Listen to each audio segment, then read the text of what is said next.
Hello, everybody. It's me, Jacob Devlin, here, hoping that you're enjoying your April and your spring is off to a great start. And I'm really excited today to be reading you chapter 1 of book 2 in my Order of the Bell trilogy, which started with The Carver. So, this released last year, and I've absolutely loved hearing the reception to this, how people are responding to the characters and the plot and the worlds. Everyone knows how much I enjoy writing The Carver, and so I had, if you can believe it or not, twice as much fun writing The Unseen, which is book 2, picking up right after The Carver left off. And this is going to be releasing by Blaze Publishing on May 9th. You can find it on Kindle, Nook. You can get it in paperback. Look for it on Amazon. You can already pre-order it. But it's coming out May 9th. And so if you're getting excited for this, I really hope that you'll join us for the Facebook release party. It's going to be on May 9th and May 10th. We're doing full 2 days for this, and there's going to be guest authors. We're doing giveaways. We're going to do some previews, and it's just going to be a whole lot of fun. And so without further ado, I'm going to dive right in, and I'm going to read chapter 1 of this so that you can get a little glimpse of what's to come. Chapter 1, 3 days ago, Wonder City. He stood on the top floor of the highest tower of the Dark City, wondering if her presence would ever fully leave him. Queen Avoria had disappeared only moments ago, stepping through the mirror on the wall as if it were a bowl of water. And just like that, the King of Hearts was alone again. Cornelius Redding had one empty throne beside him, though the beehive of his mind was full to bursting, no thanks to the powerful scent Avoria left behind. It was like a rose had been drowned in sweet vanilla and then tossed to wither away in a fiery dumpster. The windows of the throne room offered a full view of Wonderland in every direction. Cornelius walked a full circle, surveying the land and wondering where Avoria was now. He wondered if he'd see her again, perhaps after she acquired all that she wanted in the new world. Of course she would succeed, as she'd brought Cornelius so close to conquering the world between. His work was nearly done, but only a few steps remained. With a snap of his fingers, Cornelius summoned a lanky guard and passed him a large key. "Chask," the king said, "bring me the prisoners from cells L and C in chamber number 7. The guard gave a dutiful nod and disappeared behind the elevator doors.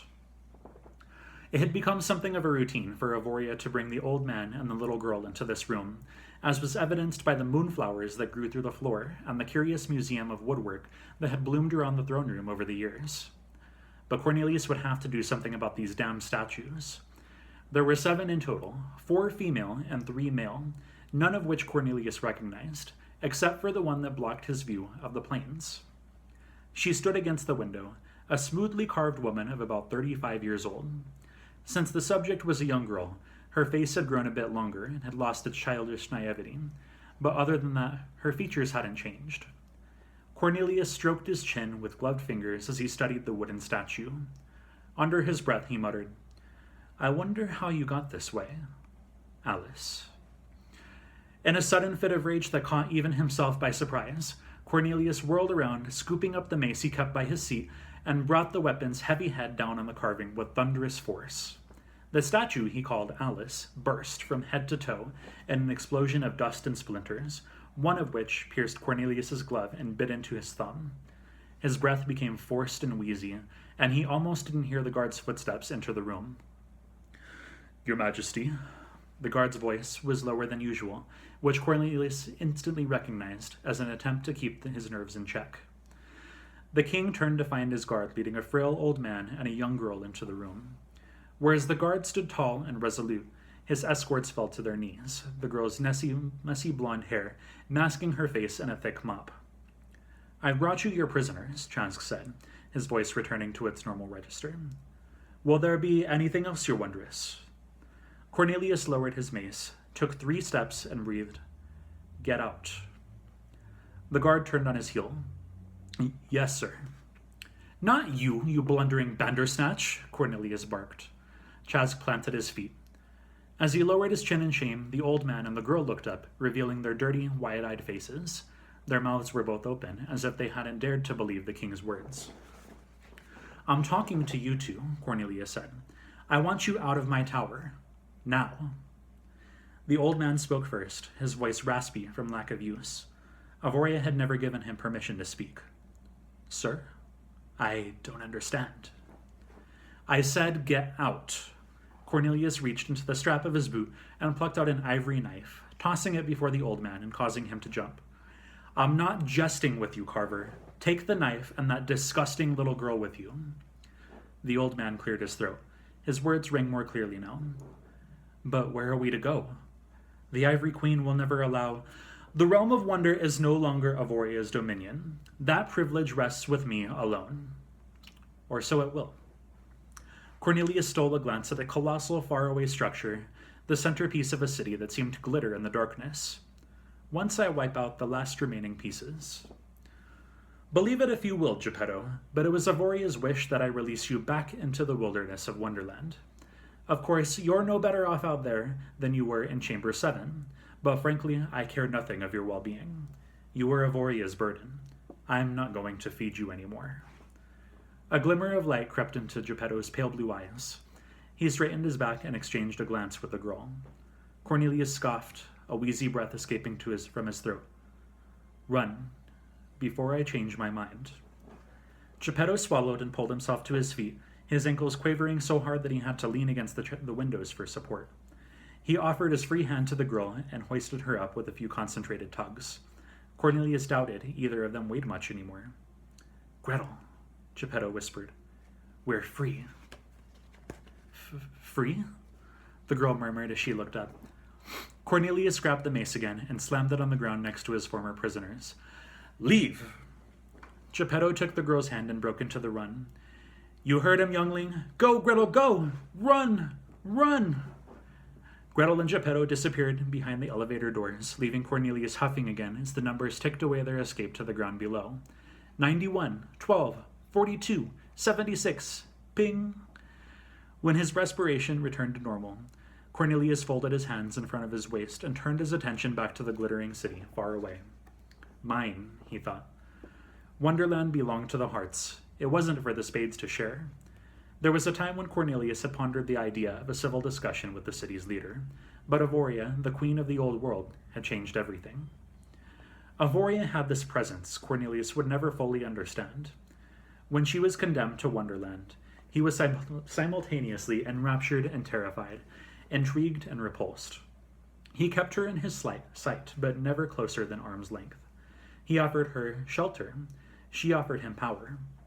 Every time he thought that he had explored the full depths of her darkness, she revealed yet another layer until he had no choice but to fall into her trance.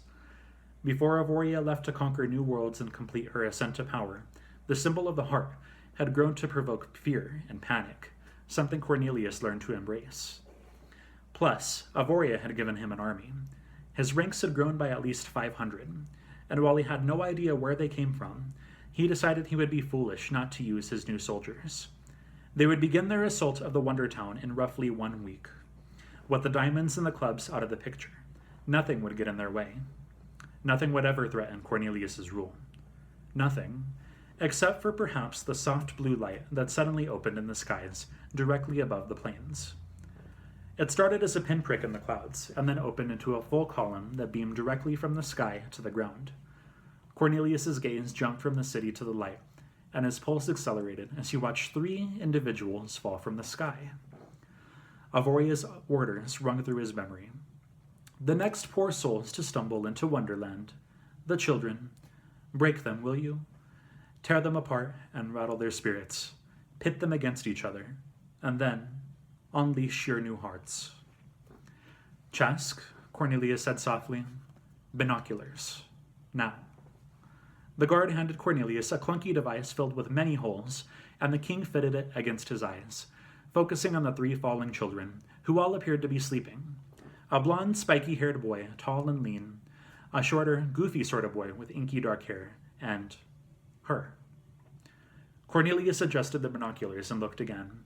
Unmistakable, he'd seen that face before, albeit in slightly paler skin, and underneath a blonde head of hair instead of the silky dark mane that framed the new head. The daughter of Alice, live in the flesh. When the children landed, it was as if Wonderland swallowed them up. The wicked, gloomy plant life had grown so tall as to conceal their whereabouts, but Cornelius made a mental note before the blue light receded back into the clouds and disappeared. Avoria had expressly forbidden Cornelius from taking any of the children's lives, but really, what right did she have to rule a king? He had plans to break them all right, but it was not Avoria's prerogative to specify how to do so. Anyone with ties to little Alice deserved to suffer for what she took from him, for beneath her golden hair and behind her once innocent face, there was a killer. Alice killed the Queen of Hearts.